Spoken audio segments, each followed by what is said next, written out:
자, 오늘 말씀의 앞부분은 여러분 이스라엘 쪽 한대 국기 있죠?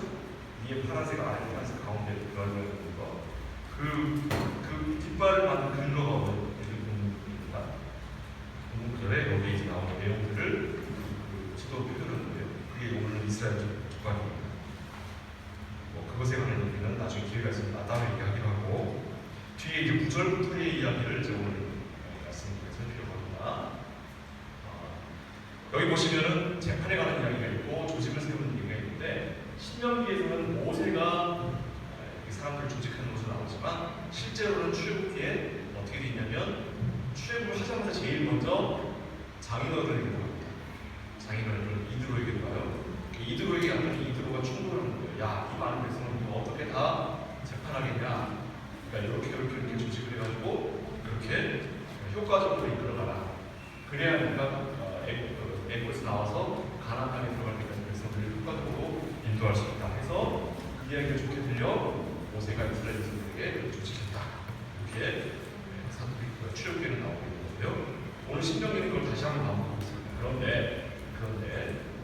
이 진리와 우리의 삶과 별 관계가 없는 것 같은 이 이야기가 왜 오늘 본문이 되며, 하필이면 모세의 설교에, 모세가 지금 자기의 마지막 죽기 직전에 3편의 설교를 합니다. 이거는 모세가 그저 다른 사람처럼 은퇴를 앞두고 하는 설교가 아니라 이스라엘 백성을 떠나보내야 되는 거예요. 40년 동안 자기가 이끌고 왔던 이스라엘 백성들을 떠나보내야 돼요. 하나님 말씀 가운데 자기는 같이 못 가. 그래서 그들에게 남기는 말씀이기 때문에 모세의 모든 게 담겨있는 설교예요. 그런데 이 설교의 서문에 해당하는 1장에 왜 이 조직을 한 내용이 나옵니다 하는 겁니다. 여기 보시면 중요한 단어가 나와요. 16절. 내가 그때 너희의 재판장들에게 명하여. 재판이라는 단어. 이 이전까지는 사실은 재판이라는 단어가 구체적으로 나오지 않았어요. 그럼 판단하는 것에 대한 얘기가 나왔죠. 모세가 젊었을 때 자기 백성을 괴롭히는 애굽인을 자기가 판단해서 죽였단 말이에요. 근데 그 판단 때문에 그가 쫓겨서 도망가게 돼요. 그러니까 모세는 자신의 인생을 통해 자신의 판단에 대한 책임과 그 판단에 대한 내용들이 모세의 인생과 관련했어요. 그 판단이 과연 오늘날 우리 성도에게 있어서의 판단과 어떻게 연결될 수 있는가에 관한 이야기가 사실 오늘 말씀에 대단히 중요한 것입니다. 그것이 판단이라고 하는 것이 재판이라는 단어로 바뀔 때에는 이건 그저 인생에 있어서 자기가 개인적인 판단을 할 때와 성격이 전혀다릅니다. 판단이라고 하는 건 대단히 주관적인 건데, 재판이라고 할 때 이것은 객관성을 갖습니다. 그러면 하나님의 백성으로서 이스라엘 백성들이 하나님의 말씀 맡은 자에게 재판을 받는다라고 하면 그 재판은 어떻게 해서 객관적인 성격을 가질 수 있느냐? 거기에 율법이 들어옵니다. 이 율법에 의해 하나님은 자신이 말씀을 맡긴 자에게 공적으로, 객관적으로 판단할 수 있는 것을 주십니다.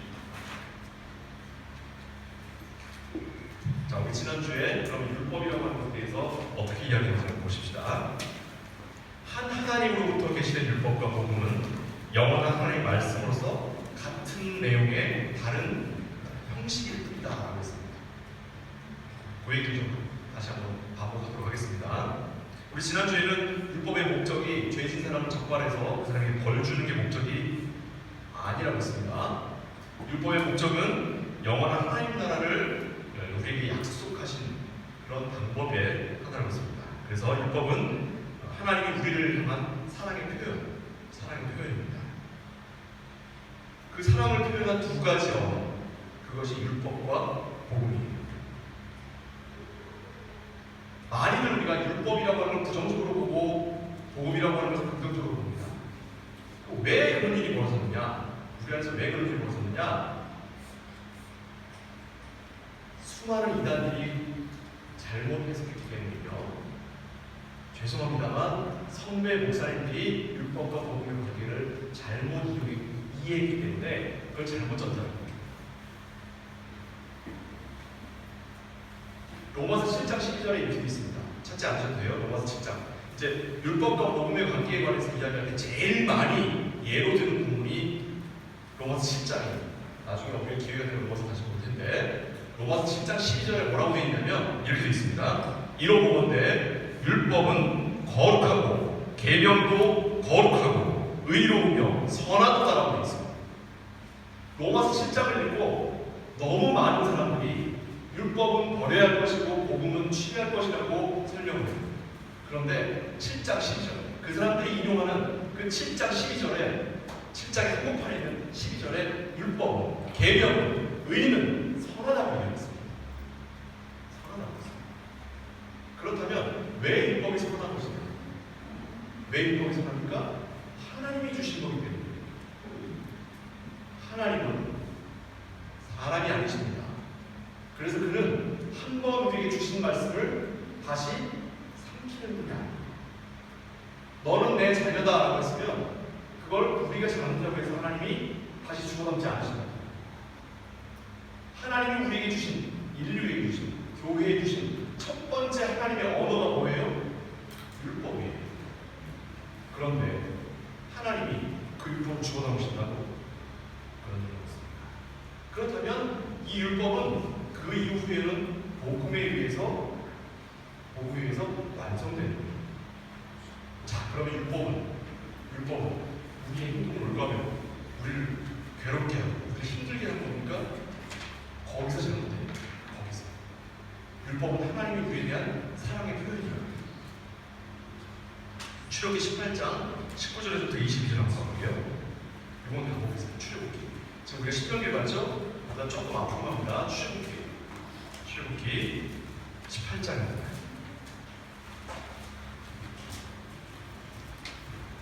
출애굽기 18장 19절에서부터 22절입니다. 구약성경 110년, 아까는 240년 전이었죠? 110년 앞으로 갑니다. 구약성경 110년, 출애굽기 18장 19절에서부터 22절.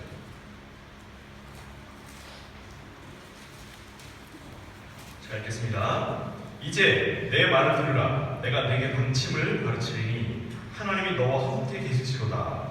너는 하나님 앞에서 그 백성을 위하여 그 사건들을 하나님께 가져오며 그들에게 율례와 법도를 가르쳐서 마땅히 갈 길과 할 일을 그들에게 보이고 너는 또 온 백성 가운데서 능력 있는 사람들 곧 하나님을 두려워하며 진실하며 불의한 이익을 미워하는 자를 살펴서 백성 위에 세워 천부장과 백부장과 50부장과 10부장을 삼아. 이제 장인 인도가 105세기 하는 말이에요. 여기에 지금 뭐라고 되어 있습니까? 20절에 그들에게 율례와 법도를 가르쳐서 뭐라고요? 마땅이라는 말은 그걸 안 하면 벌 받는다는 뜻이 아니에요. 그러니까 율법이라고 하는 게 처음 주었을 때의 그 성격은 뭐냐면 우리에게 벌 주기 위한 게 아니라 당연히 하나님을 섬기는 백성이라면 당연히 해야 할 것들이었던 거죠. 그래서 21절에 그래서 능력 있는 자들을 세워서 이것들을 시행하도록 한 건데, 그럼 여기 세워진 사람들은 작은 재판장들을 세워졌죠. 이들은 이스라엘 백성들에게 판단을 객관화시켜주는 사람입니다. 그러니까 무슨 말이냐면 하나님이 우리를 사랑하십니다. 우리도 하나님을 사랑해요. 우리 안에 죄가 있기 때문에 하나님을 사랑합니다, 사랑하지 않습니다, 사랑하는 방법을 모릅니다, 이런 얘기는 우리 지금 둘째치고 일단은 하나님이 우리를 사랑하십니다. 그리고 우리 또한 하나님을 사랑해요. 문제는 뭐냐면 하나님은 완전하신 분이신데 우리는 불완전해요. 그러니까 하나님은 자신이 행하실 바를 정확하게 알고 행하시는 분이신데 우리는 내가 가진 마음을 어떻게 표현할지 모르는 사람이에요. 그 증거를 대보면 알잖아요. 연애할 때 얼마나 싸웁니까? 연애할 때 얼마나 싸워? 연애하다 싸우다 지쳐서 이제 그만 싸우자고 그러더니 싸움 더 커지네. 평생 동안 우리는 싸우다가 가는 거예요. 근데 왜 우리는 부부라고 하는 것이 엮어져 있습니까? 하나님이 사랑하는 법을 우리에게 알려주십니다. 어때요? 싸우다 어때요? 이제 그런 거 안 나지? 결혼 초에 저희 아내가 치약을 꼭 중간을 두더라고요. 짜는데 밑에서부터 짜면 얼마나 좋아? 꼭 중간을 짜. 처음에 잔소리를. 근데 또 중간을 짜. 그들이 막 애들이 태어났는데 애들이 똑같이 엄마 따라 중간을 짜. 뭐 어떻게 돼요, 나? 다 오이라 그래갖고 몽둥이로 두드리면서 뒤로 짜라고 해야 돼요? 아니지. 그냥 부엌에서 내가 이렇게 양치할 때보다 뒤에서 뒤로 이렇게 누르면 돼요. 처음엔 싸우지만 싸움은 뒤로 가면 상대방의 부족한 점들을 내가 판단할 때 부족한 점들을 메꿔가는 방식으로 가는 거지. 그럼 또 새로운 주제 갖고 또 싸워요. 또 그것도 역시 시간이 지나면 또 그런 방식으로 서로 그런 과정 중에 교통사고가 나면 이혼도 하고 뭐 친정에도 나오고 막 별거도 하고 그런 일이 벌어지지만 그러나 그런 것들을 메꿔서 그런 것들을 모아두면서 서로 맞추어 가는 것이 그것이 부부다 사랑하는 것보다라는 거죠. 하나님이 우리에게 대하여 말도 마찬가지고 하나님은 완전한 분이시기 때문에 그는 우리에게 완전한 사랑을 주시지만 우리는 불완전하기 때문에 사랑하는 법을 몰라요. 그래서 하나님이 우리에게 주신 거예요. 너가 하나님 사랑하는 방법을 이렇게 하는 거다. 그게 율법이에요. 근데 그걸 받아들이고 우리가 그것대로 하나님 사랑합니까? 그것조차도 안 되는 생각이지. 그래서 됐어 내가 다 할게 하고 하나님이 아니라 치약을 뒤에서부터 짜주시는 거예요. 그게 뭐라고? 그게 복음이에요. 이해가 되십니까? 그러니까 율법과 복음은 하나님이 우리를 사랑하시는 두 가지 방법입니다.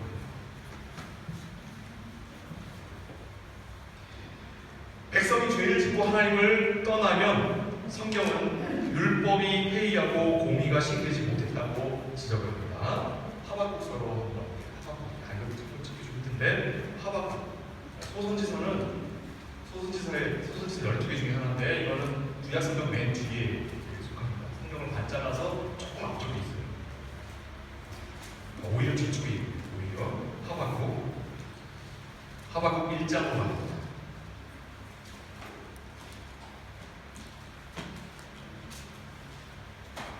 구약성경 1302면 1302페이지 구약성경 1302페이지 하박국 1장 2절에서 4절까지 있습니다. 조금 더 봐주세요. 여기 지금 시작을 보고 있는데 구약을 좀 봐주세요. 조금 더 괜찮아요? 우리 다 손에 잘 못 찾던 사람들이 여러 번 찾다 보니까 익숙해지고 있습니다. 구약성경 1302페이지 하박국 1장 2절에서 4절까지 있습니다. 여기 잘 보세요. 여호와여, 내가 부르짖어도 주께서 듣지 아니하시니 어느 때까지입니까? 내가 강포로 말미암아 외쳐도 주께서 구원하지 아니하시니이다. 이런 공부 나오면 막 내 마음이 가니까 그 다음은 글자 말지 내용이 안 좋아요. 이런 공부이 나오면 시그널이 사인.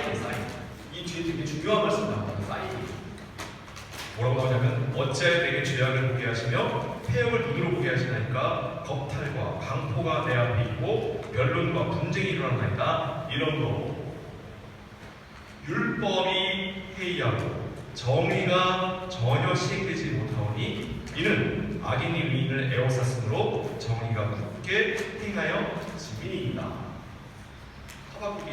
하박국이 지금 이스라엘 선지자예요. 유다 선지자가 아니라 이스라엘 선지자로서 그는 북이스라엘은 단 한 번도 하나님을 전적인 죄가 없는 나라예요. 여기에 선지자로 세워져서 그가 고통스러운 나라는 겁니다. 그런데 여기에 그가 뭐라고 표현하냐면 율법이 회의하고 정의가 전혀 시행되지 않았다. 여기서 말하는 정의는요, 우리 정의사회에 표현하는 그런 정의가 아니에요. 부자가 가난한 자들을 위해서 자기 물가를 열어서 도와주고 이런, 그다음에 뭐 경찰이 필요 없이 사람들이 뭐 법을 다 지키고 살아가고 이런 내용이 아닌데, 여기서 정의는 그 뜻이 아니에요. 여기서 말하는 정의는 모든 백성이 하나님을 두려워할 줄 알고 하나님께 전심으로 예배드리는 그런 나라가 이 땅에 있습니까? 우리는 그런 나라를 지향하지만 그런 나라가 이 땅에 일어나지 않습니다.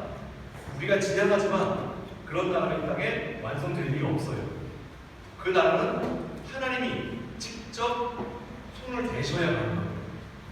그 성경이 우리에게 주는 말씀에 우리가 참 아이러니가 뭐냐면, 우리가 늘 기도하고 우리가 늘 바라보며 우리가 기대하고 있는 하나님의 나라라고 하는 것이 이 땅 가운데 완성된다고 약속을 하셨음에도 불구하고 우리가 살아가면서 그 완성된 나라를 경험할 수는 없잖아요.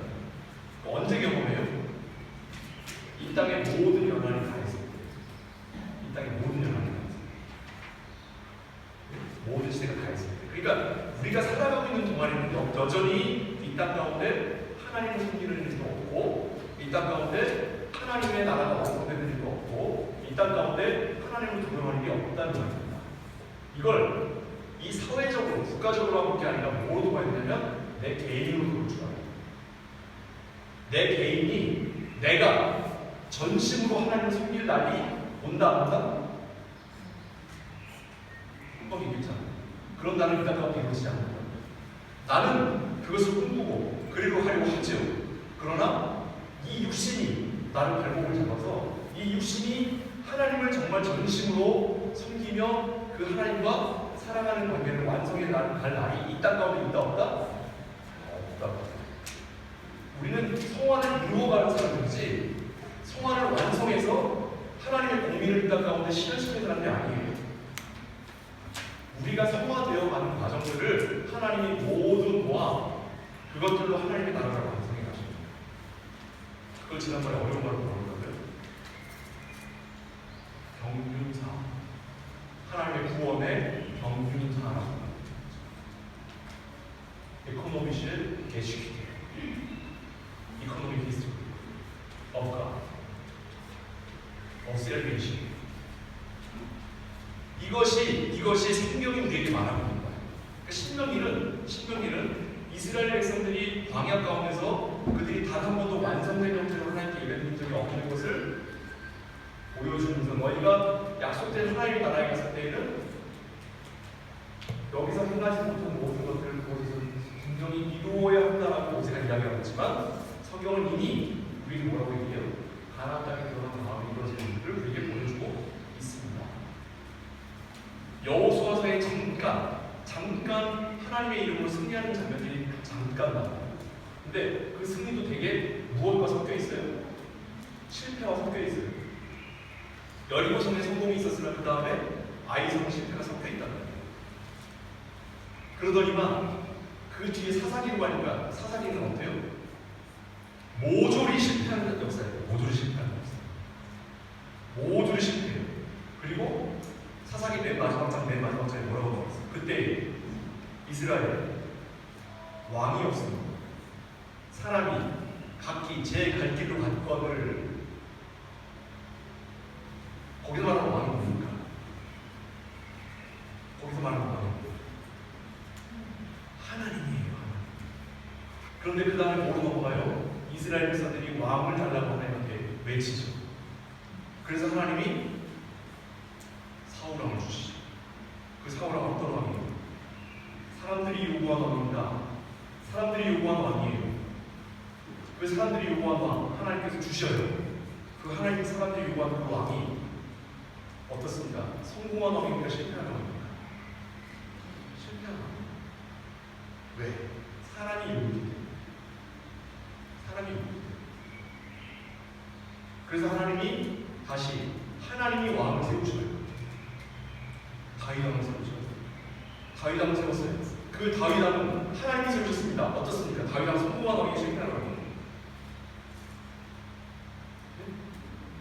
실패한 왕. 그 다음에 솔로몬이 있어요. 솔로몬이 1천만 대를 하나님께 드리고 하나님부터 지혜를 구했습니다. 하나님이 그 지혜를 구하면서 너무 아름답게 여기에 지혜를 주셨는데 솔로몬은 성공한 왕이 실패한 왕. 실패한 왕.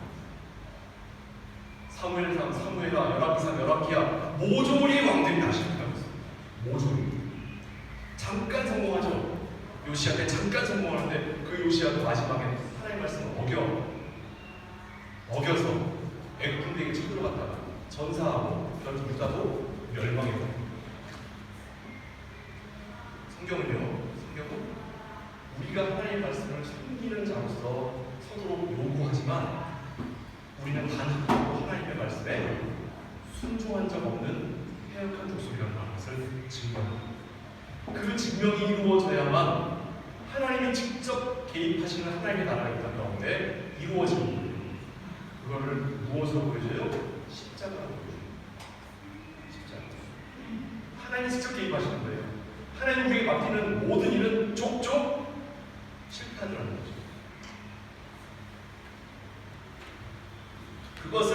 그것을 이 하박군 미리보고 이건 이 사회가 정의가 실현된 것 같이 안정된 사회가 됐든 막 반란이 일어나고 전쟁이 일어나고 막 해서 사람들이 막 죽어나가는 불안한 사회가 됐든 이제 곧 우리에게 인플레이션이 몰려와서 아마 경제가 좀 어려워질 겁니다.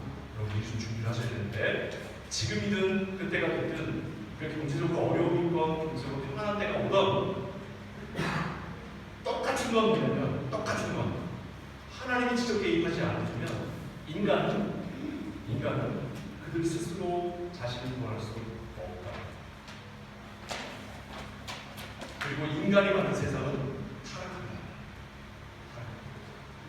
그것이 비단 하나님이 세워주시고 하나님이 은혜를 주시고 하나님이 사랑을 부어주신다 하더라도 사람은 필히 망하는 사람입니다. 그런 자들에게 하나님이 손을 내주십니다. 그리고 하나님은 우리에게 사랑을 베풀어 주십니다. 왜? 하나님이 그렇게 하시니까. 이유가 우리에게 있지 않고 이유가 하나님께 있다라고 하는 걸 하나님이 이 땅 가운데, 이 세상 가운데 선언하십니다. 자꾸 이유를 우리에게서 찾는 것은 우리가 패하기 때문에 자꾸 이유가 우리에게 찾는 것은 우리에게 공의가 없고 정의가 이루어지지 않는 거기 때문에 하나님 가운데 선을 행하시는 것이라고 성경은 우리에게 선언하고 있습니다.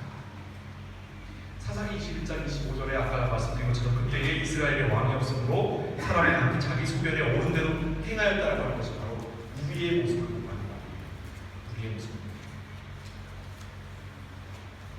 무슨 좌파가 어떻고 우파가 어떻고 무슨 빨갱이가 어떻고 공산주의가 어떻고 그런 얘기하지 마세요.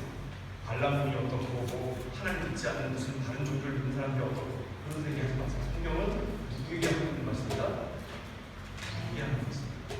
이곳에서 비난하고 비판하는 모든 내용도 우리를 행사하는 거고 여기 사랑하고 은혜로 주고 우리를 위로하는 모든 것을 우리 주시는 것입니다.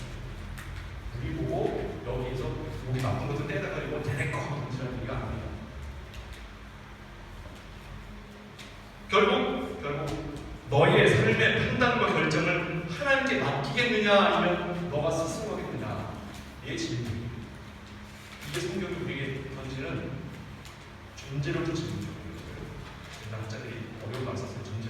존재가 뭔 뜻인지 모르겠지만 하여튼 그건 존재로도 질문. 우리가 행하는 것에 관한 얘기가 아닙니다. 우리의 존재에 관한 얘기.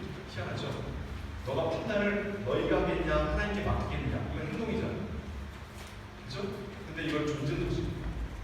무슨 말이냐면 우리의 행동하는 것만 얘기하는 게 아니라 생각하고 말하고 읽고 표현하는 모든 것들을 갖는 나의 존재, 나의 나됨 이것을 누구에게 맡겨야 한다? 하나님께 맡겨야 한다. 성경은 하나님을 재판관으로 사탄을 우리의 죄를 고발하는 범사로 우리 예수를 변호인으로 보여주었어요. 성경에서 재판이라는 용어를 자꾸 사용하는 이유가 이런 비유를 봅니다. 하나님은 영원하신 재판관, 사탄을 우리의 죄를 고발하는 범사, 예수님을 우리의 죄를 변호하는 변호. 자, 우리가 죄를 지었죠.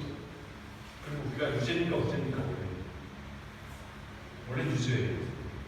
근데 예수님 도대체 어떻게 변호했길래 우리가 무죄 풀게 됐을까요? 방법이 없어. 우리를 무죄 판결을 낼 방법이 없습니다. 내가 보기에도 나는 무죄예요. 근데 어떻게 무죄 판결을 나게 하셨을까? 사탄의 검사의 자격을 박탈시킵니다. 너는 기소권이 없어 하고 불기소 처분합니다.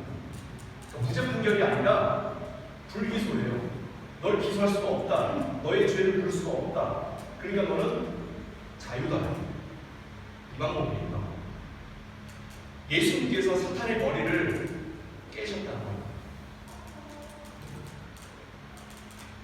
사탄은 인자의 발등상, 뒤꿈치를 묻을 정도의 미미한 피해를 주지 못할 줄 뿐이지만 인자는 너의 머리를 박살내신다라고 하는 것이 하나님이 우리에게 주신 첫 번째 언약입니다. 그 언약은 영원토록 우리에게 남았습니다. 어디까지? 우리의 구원까지. 그래서 하나님은 우리에게 대하여 죄 없음이라고 선언하십니다.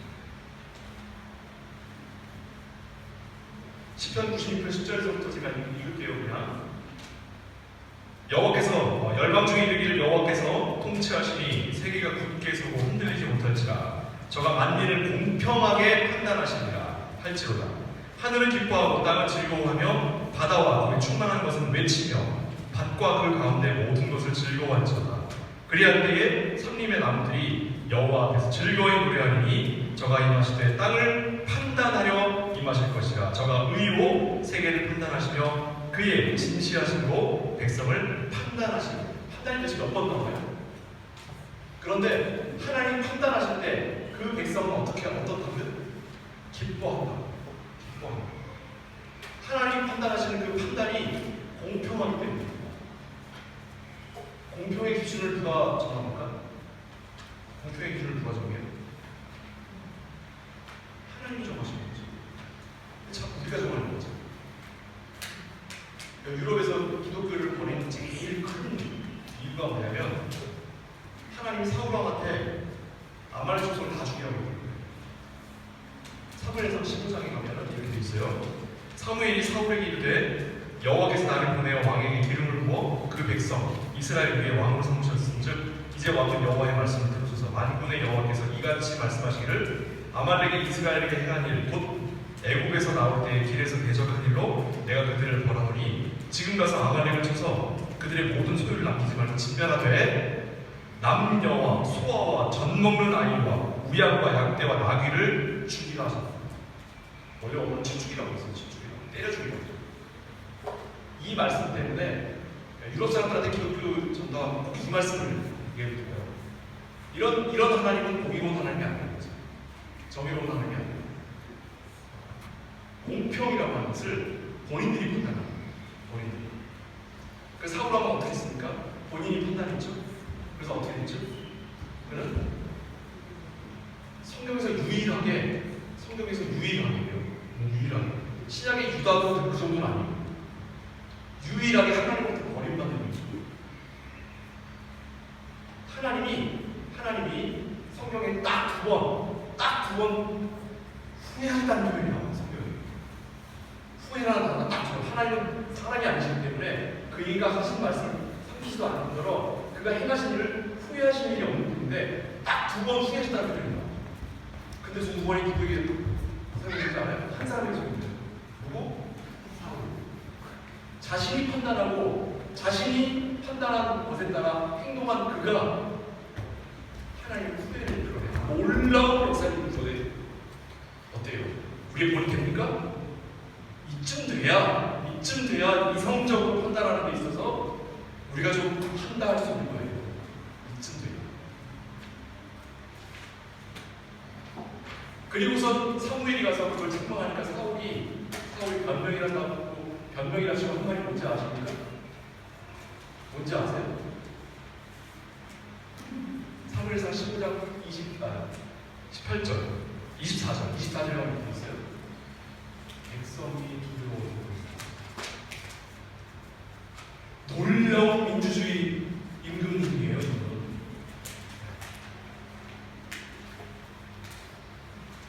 자,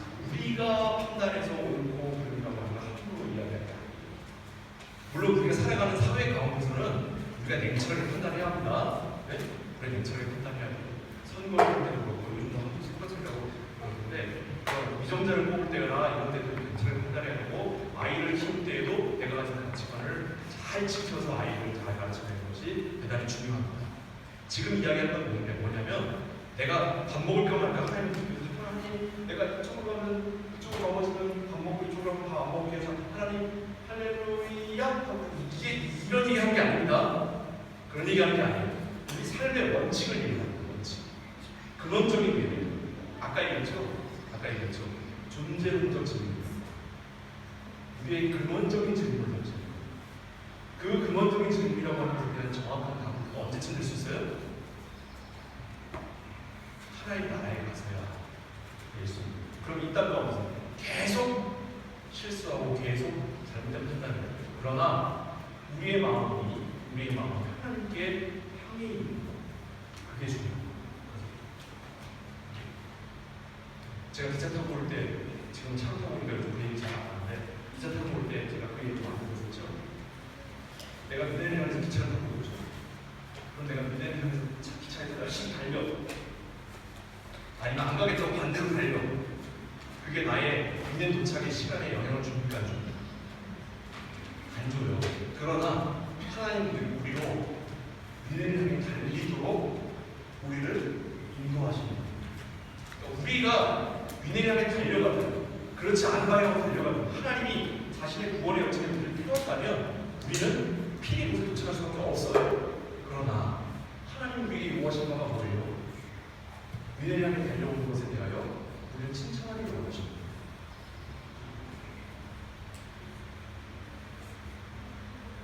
아까 말씀드린 사무엘상의 명령을 진멸명령이라고 합니다. 이거 이성적으로 너무 불합리하죠.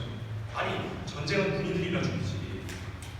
전쟁하고 전혀 상관없는 여자나 애랑 세상에 간단히 젖먹이까지 죽이려고 딱 집어서 얘기했어요. 어떻게 이런 하나님이 나의 시장을 받고 나의 신뢰를 받는 거나 신이 되느냐? 나는 그런 하나님 믿을 수 없다. 그런데 우리 하나님은 우리에게 마음을 표현하십니다. 제가 얘기했었죠? 부모가 자녀에게 말을 안 들으면 너 자꾸 그런 식으로 하면 너 오늘부터 너 엄마 안 하지 마. 나가. 네 안녕히 계세요 하고 나가면 그래 하고서 끝내요? 그렇게 됩니까? 아니죠. 그럼 무슨 말이에요? 나가라는 말입니까? 나가라는 말이에요? 아니잖아요. 무슨 말이에요? 말 잘 듣자는 말이죠. 그런데 엄마는 뭐라고 했어요? 나가라고 했잖아요. 엄마가 이제부터 엄마 나 그만해 라고 했잖아요. 하나님이 우리 인간의 언어에 적응하셨다는 말은 그런 식의 표현을 우리에게 쓰고 계십니다. 네가 하나님의 말씀을 잘 숨기고 그 말씀을 따라서 오게 되면 내가 너에게 모든 땅과 모든 영화를 너에게 줄 것이나 너가 만일 내 말씀을 어기고 너의 소견대로 옳은 대로 그 길로 가면 너는 나와 더 이상 관계없이 너는 멸망에게 갈 것이다 라고 말씀하신다면 하나님 우리한테 좌와 우를 내놓으실 거예요. 안개 못해 하실 거예요. 다시 엄마가 너 엄마 말 잘 듣고 너 아들한테 줄 거야. 안 듣고 나가서 너 엄마한테 끝날 거야. 안개 못해 한 거야 아들한테. 성경을 읽을 때 하나님의 마음을 가지고 있고요. 율법은 우리의 손과 발을 묶어놓고 맹목적으로 따르게 하는 것을 목적으로 하는 것이 아니라 신앙의 원칙을 우리에게 가르치는 거예요. 하나님은 우리를 사랑하시는 분입니다. 그러니 너희도 나를 사랑하라. 내가 너희를 소유한 한즉 너희 또한 나를 소유한 자로 사랑하라. 근데 하나님은 우리에게 자신의 방식으로 사랑을 베푸십니다. 우리는 하나님을 어떻게 사랑하는지 몰라요. 자기가 원하는 방식으로 사랑하는 줄 알아요. 내가 맨날 거울 보면서 이쁜 것만 좋아하니까 내가 하나님께 찬양하는 모습이 이쁘면 그냥 그게 하나님이 기뻐하시는 줄 알아요. 왜? 내가 거울 보고 내가 그게 마음에 들거든. 내가 예배 드릴 때 열정적으로 하나님께 예배 드리는 모습이 내가 보기에도 참 좋아. 다른 사람이 막 하나님한테 열정적으로 예배 드리는 보기 좋거든. 그럼 내가 열정적으로 하나님께 예배 드리면 하나님 좋아하시는 줄 알아요. 그런 얘기 어디 있어요? 내가 마음대로 좀 자꾸 만들어내지 마시고 하나님이 내게 요구하시는 것을 들읍시다. 뭐라고 말씀하시는지 듣고 하나님은 진리의 말씀을 주실 때 그 진리의 무엇까지 포함하셨냐면 진리를 포장하는 진리의 방법까지도 우리에게 진리를 주셨습니다. 진리의 방법까지. 너희가 하나님을 예배할 때 어떻게 하나까지. 율법에 그게 포함되어 있잖아요. 성전을 지을 때 너희가 몇 규빗 만들고 거기다 청각을 칠 때는 양털로 어떻게 하고 거기다 무슨 백향목을 어떻게 쓰고 방법까지 다 정해주시는 거예요. 오늘 그렇게 지으라는 말이 아니라 이만큼 하나님을 사랑하는 방법에 대해서 아주 세세하고 섬세한 데까지 하나님은 너에게 요구하고 계신다는 것을 상징적으로 보여줍니다. 그것을 우리가 신명기를 통해 확인하는 겁니다. 이것까지 우리에게 알려주시는 그 하나님이 우리를 포기하신다고 그런 일은 없습니다. 이 하나님은 자기 것 절대로 잃어버리는 법이 없는 사랑의 하나님. 그리고 그 사랑 우리를 위해서 믿으시기 바랍니다. 우리가 하나님의 율법을 받는 자로서 하나님의 지독한 사랑의 대상이 되었다. 이 놀라운 은혜를 기억하시고 하나님의 자녀들에게 기뻐하시고 즐거워하시고 저의 되시기를 주님 축복드립니다. 기도하겠습니다. 사랑하는 아버지 하나님의 지독한 사랑의 대상이 되었음을 감사드립니다. 이 은혜 가운데 하나님의 자녀됨을 통해 하나님의 놀라운 그 사랑의 자리에까지 이르도록 인도하여 주옵소서. 예수 그리스도의 이름으로